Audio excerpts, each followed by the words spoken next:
नमः शिवाय। शिव ही रुद्र है और मन में कामना कोई भी हो, सच्ची आस्था के साथ भगवान शिव का किया गया रुद्राभिषेक सभी कामना पूरा करता है। नमस्कार, आप देख रहे हैं हमारा खास शो प्रार्थना हो स्वीकार। आपके साथ मैं हूं अदिति। पुराणों में भगवान ब्रह्मा ने भी भगवान शिव के रुद्राभिषेक के बारे में बताया है। शास्त्रों में भगवान रुद्र के अभिषेक की संपूर्ण शास्त्रीय परंपरा के साथ साथ रुद्राभिषेक की तिथि, विधान के साथ साथ रुद्राभिषेक की सावधानियां भी बताई गई हैं। तो चलिए जान लेते हैं शिव के रुद्राभिषेक की महिमा।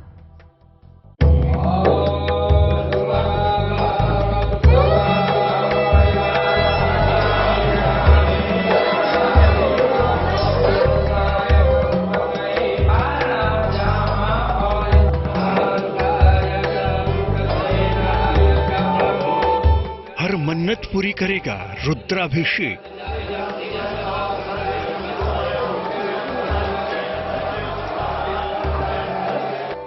सारे संकट दूर करेगा रुद्राभिषेक।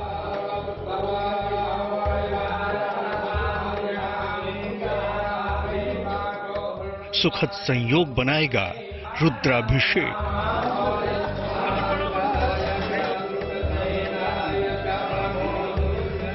भगवान शंकर रुद्र हैं और रुद्र का अभिषेक ही रुद्राभिषेक कहलाता है।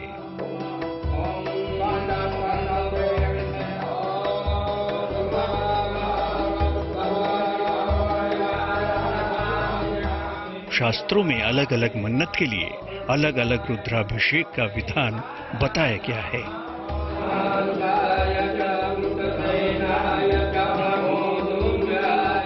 कहा तो यह भी जाता है कि पंचांग की शुभ तिथि पर किया गया रुद्राभिषेक सभी समस्याओं का समाधान कर देता है।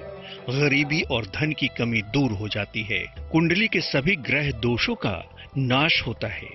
मन को असीम शांति की अनुभूति होती है। रोग और सेहत से जुड़ी परेशानी खत्म होती है। रुद्राभिषेक किसी भी समय कर सकते हैं। सुबह के समय किया जा सकता है, प्रातः काल शुद्ध होकर के, या सायंकाल का जो समय है प्रदोष काल जिसको कहते हैं, वो प्रदोष काल भी भगवान को विशेष प्रिय समय है, उस दिन किया जा सकता है, उस समय किया जा सकता है। या जो भगवान शिव को जो विशेष प्रिय दिन है, जैसे हर एक मास के कृष्ण पक्ष की चतुर्दशी जिसको मास शिवरात्रि बोलते हैं, इन सब तिथियों में महाशिवरात्रि का दिन आता है। श्रावण मास है, श्रावण के सोमवार हैं। ऐसे सब शिव की जो विशेष तिथियां हैं, उन तिथियों में भगवान का अभिषेक करने का विशेष महत्व है।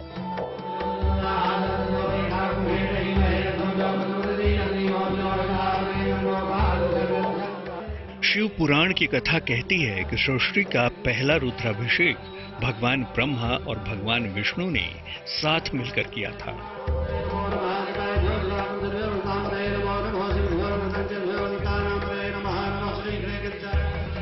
रुद्राभिषेक की पौराणिक कथा कहती है कि श्रेष्ठता के परीक्षण में भगवान ब्रह्मा ने भगवान शिव के आत्मलिंग के ऊपरी सिरे की खोज के लिए हंस बनकर यात्रा शुरू की, तो भगवान विष्णु ने वराह बनकर आत्मलिंग के दक्षिणी सिरे को खोजने की यात्रा आरंभ की थी।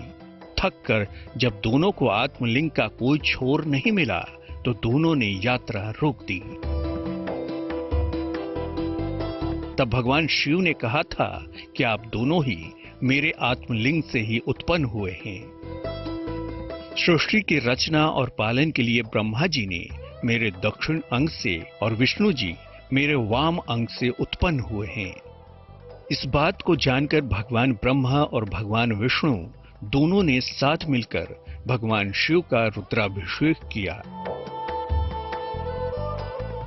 देखिए, भगवान रुद्र यानी भगवान शिव को जलधारा अत्यंत प्रिय है।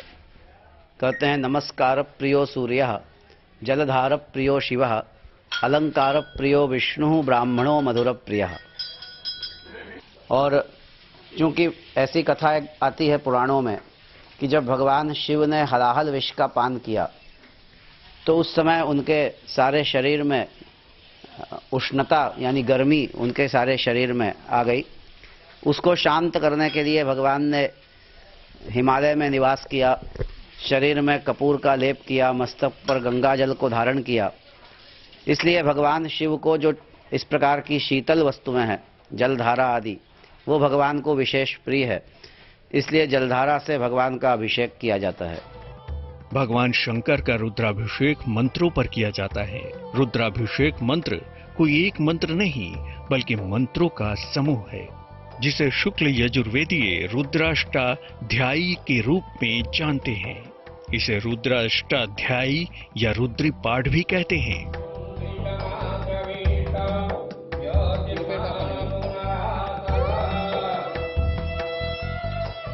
रुद्राभिषेक मंत्र की शक्ति इतनी अधिक होती है कि जिस क्षेत्र में इसका जप किया जाता है, उससे कई किलोमीटर तक के हिस्से में शुद्धता आ जाती है और वहां भी नकारात्मकता का अंत होता है।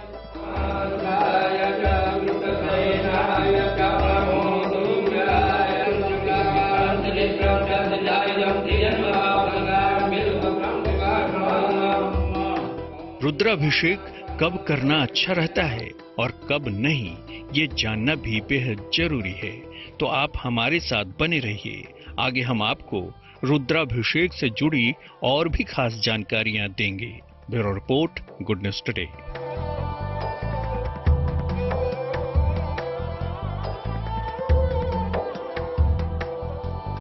भगवान शंकर के रुद्राभिषेक की महिमा लगभग सभी धार्मिक ग्रंथों में बताई गई है। कहते हैं कि रुद्राभिषेक करने से आपकी एक दो नहीं, कई कामनाएं पूरी हो जाती हैं। दिन सोमवार का हो, प्रदोष का हो, शिवरात्रि का हो या फिर सावन का, शिव की सभी मान्य तिथियों में शिव का रुद्राभिषेक जन्म जन्मांतर के पापों को काटकर मोक्ष का रास्ता खोल देता है।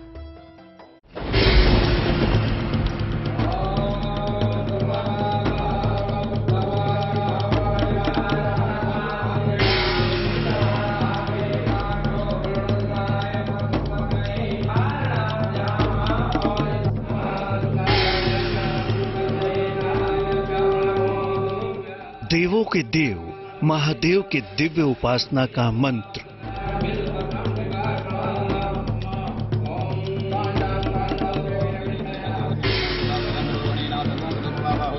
रुद्राष्टाध्यायी के महामंत्र।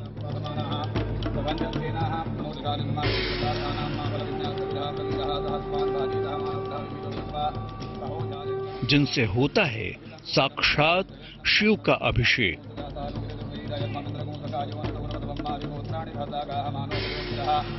शिव कृपा पाने का सबसे अचूक और दिव्य उपाय है रुद्राभिषेक। रुद्राभिषेक यूं तो कभी भी किया जाए तो ये बड़ा शुभ फलदायी माना गया है, लेकिन कौन से शिवलिंग पर रुद्राभिषेक करने से शीघ्र हर्षित होंगे शिव और देंगे पूजन का उत्तम फल, आइए पहले ये जान लीजिए। शिवलिंग में चराचर जगत वास करता है। चराचर जगत की जितनी सब शक्तियां हैं सब शिवलिंग में वास करती हैं। भगवान शिव को प्रसन्न करने का सबसे सुंदर माध्यम शिवलिंग है। यानी शिवलिंग इतनी बड़ी महिमा है जिसकी कोई व्याख्या नहीं कर सकता। यानी सारे संसार को जो शक्ति और ताकत देता है वो शिवलिंग देता है। इसलिए भगवान शिव का सबसे प्रिय है शिवलिंग। इसी के द्वारा हम लोग भगवान शिव की आराधना करते हैं। उनको प्राप्त करने का सुंदर साधन है। भगवान शिव को प्रसन्न करने का सबसे सुंदर माध्यम है उनका अभिषेक करना, उनका जलाभिषेक करना, उनका दुग्धाभिषेक करना। इनको दूध, उनको जल और तमाम प्रकार के अक्षत और फल, फूल, पुष्प, शहद, इस इत्यादि चीजें भगवान शिव को बहुत प्रिय हैं। यानी भगवान को बेलपत्र बहुत प्रिय है, भगवान को मधु बहुत प्रिय है, भगवान को शक्कर बहुत प्रिय है, भगवान को फूल बहुत प्रिय है, भगवान को जितने भी द्रव्य हैं वो सब भगवान शिव को चढ़ते हैं। चंदन, हल्दी इतना सब लेप किया जाता है। यही सब वस्तुएं भगवान शिव को मन को भाती है। मंदिर के शिवलिंग पर रुद्राभिषेक करना सबसे उत्तम होता है। इसके अलावा घर में पार्थिव शिवलिंग पर भी अभिषेक कर सकते हैं। रुद्राभिषेक घर से ज्यादा मंदिर में, मंदिर से ज्यादा नदी तट पर और इससे भी ज्यादा पर्वतों पर करना फलदायी होता है। शिवलिंग न हो तो अंगूठे को भी शिवलिंग मानकर उसका अभिषेक और पूजन कर सकते हैं। कहते हैं कल्प वृक्ष के समान फलदायी है रुद्राभिषेक का विधान। आमतौर पर जल और दूध से रुद्राभिषेक करने की परंपरा है, लेकिन अलग अलग समस्याओं के समाधान अलग तरह की वस्तुओं से भी किया जाता है रुद्राभिषेक। तो कौन सी वस्तु से रुद्राभिषेक करने से आपके जीवन की कौन सी समस्या हल होगी? विशेष करके भगवान शिव को रुद्राभिषेक करने के समय सहस्त्रार्चन भगवान के 1000 नामों से अर्थात ओम नमः शिवाय बोल करके अच्छे बिल्वपत्र को अच्छे से धुल करके और उस पे ओम या सीताराम लिख करके भगवान को अर्पित करने से सभी मनोकामनाएं पूर्ण होती है। बिल्वपत्र से भी 1000 गुना फल की प्राप्ति होती है समीपत्र भगवान को अर्पित करने से। उसके बाद धतूरा का फल एवं माला पुष्प अवश्य ही भगवान को चढ़ाएं। भांग को जल में मिला करके भगवान के ऊपर अभिषेक करें, जिससे कि भगवान सद्यः प्रसन्न होते हैं और आपके मनोरथ को सिद्ध करते हैं। भगवान शिव को जब भी कभी कोई भी चीज अर्पित करें तो कभी भी पूरब की तरफ खड़ा न करें, बल्कि शिवलिंग के सामने बैठकर उत्तर की तरफ मुंह करके यदि पूजा किया जाए तो ज्यादा शक्ति प्राप्त होती है। भगवान शिव को कभी भी शंख के द्वारा जल नहीं चढ़ाना चाहिए। ऐसा करने से भगवान शिव का पूजा का पूरा प्रभाव नहीं मिलता है। जो भी वस्तु भगवान शिव को अर्पित करें वो कटी फटी अशुद्ध चीजें ना हो, जैसे बेलपत्र है वो कटी फटी टूटी ना हो, और जो भी चीजें हो वो शुद्ध हो, सात्विक हो, साफ सुथरी हो, तब भगवान शिव की पूजा करने का प्रभाव मिलता है, हमें भगवान शिव की कृपा प्राप्त होती है। घी की धारा से रुद्राभिषेक करने से वंश का विस्तार होता है। शक्कर मिले दूध से रुद्राभिषेक करने से व्यक्ति विद्वान हो जाता है। शहद से रुद्राभिषेक करने से पुरानी बीमारियां दूर हो जाती हैं। गाय के दूध से रुद्राभिषेक करने से आरोग्य की प्राप्ति होती है। शक्कर मिले जल से रुद्राभिषेक करने से संतान प्राप्ति आसान हो जाती है। भस्म से रुद्राभिषेक करने से व्यक्ति मुक्ति और मोक्ष पा लेता है। तेल से भी शिव जी का अभिषेक होता है, लेकिन ये प्रयोग आमतौर पर नहीं करना चाहिए। आदि देव शिव को अति प्रिय है अभिषेक, लेकिन इसके लिए भी सही समय का ध्यान रखना जरूरी है। तो कब रुद्राभिषेक करना शुभ होगा और कब नहीं, चलिए हम आपको ये भी बताते हैं। कैलासे लभते सौख्यम गौर्या च सुख संपदो। शिववास देखना होता है कि किस समय भगवान किस अवस्था में है। भगवान कहां पे है? कैलाश में है, माता गौरी के साथ में वृक्ष पर आरूढ़ हैं, या शमशान में है। जब भगवान कैलाश में होते हैं तो सौख्य की, सुख समृद्धि की प्राप्ति होती है। माता गौरी के साथ अगर होते हैं उस समय भी सुख समृद्धि देते हैं अभिषेक करने से। और वृक्ष पर जब आरूढ़ होते हैं, भगवान भोलेनाथ वृक्ष के ऊपर आरूढ़ होते हैं, उस समय अभिषेक करने से अभिष्ट सिद्धि, जिस कामना से हम अभिषेक करते हैं वह फल की सिद्धि होती है। रुद्राभिषेक के लिए शिव जी की उपस्थिति देखना बेहद जरूरी है। शिव जी का निवास देखे बिना कभी भी रुद्राभिषेक न करें, इसके परिणाम काफी खराब हो सकते हैं। शिव जी का निवास तभी देखना जरूरी है जब मनोकामना की पूर्ति के लिए अभिषेक किया जा रहा हो। रुद्राभिषेक मंगलकारी है। शिव वास की तिथियों पर किया गया रुद्राभिषेक मंगल फल देता है, लेकिन जिन तिथियों में शिव का वास नहीं होता उन पर किया गया रुद्राभिषेक शुभकारी नहीं माना गया है। रुद्राभिषेक का उत्तम फल पाने के लिए शिव जी का निवास का ध्यान जरूर रखना चाहिए, क्योंकि अलग अलग समय में शिव का निवास स्थान अलग होता है और रुद्राभिषेक तभी शुभ फलदायी होता है जब महादेव का निवास शुभ हो। तो शिव जी का निवास कब मंगलकारी होता है, इसके बारे में हम आपको आगे बताने वाले हैं। बने रहिए हमारे साथ। रुद्राभिषेक का महत्व बता रहे हैं, तो चलिए आपको ये भी बता दें कि किन तिथियों पे शिव का रुद्राभिषेक अनंत फलदायी होता है। गौर से देखिए।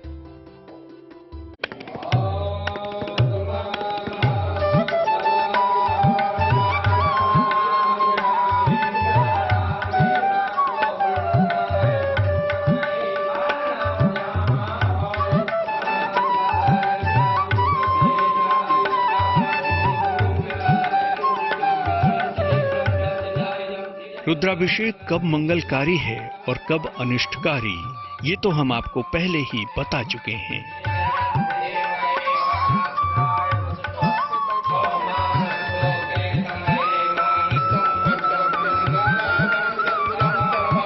कुछ जगहें ऐसी हैं और कुछ समय ऐसे हैं जिसमें कभी भी रुद्राभिषेक किया जा सकता है, क्योंकि वो अति मंगलकारी मानी गई हैं।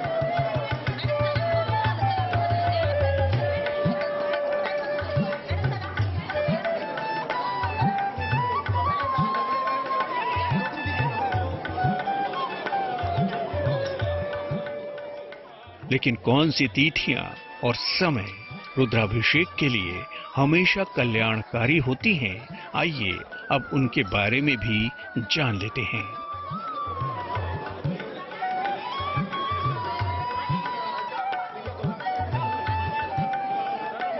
जैसे शुक्ल पक्ष की द्वितीया तिथि अर्थात पंचमी तिथि,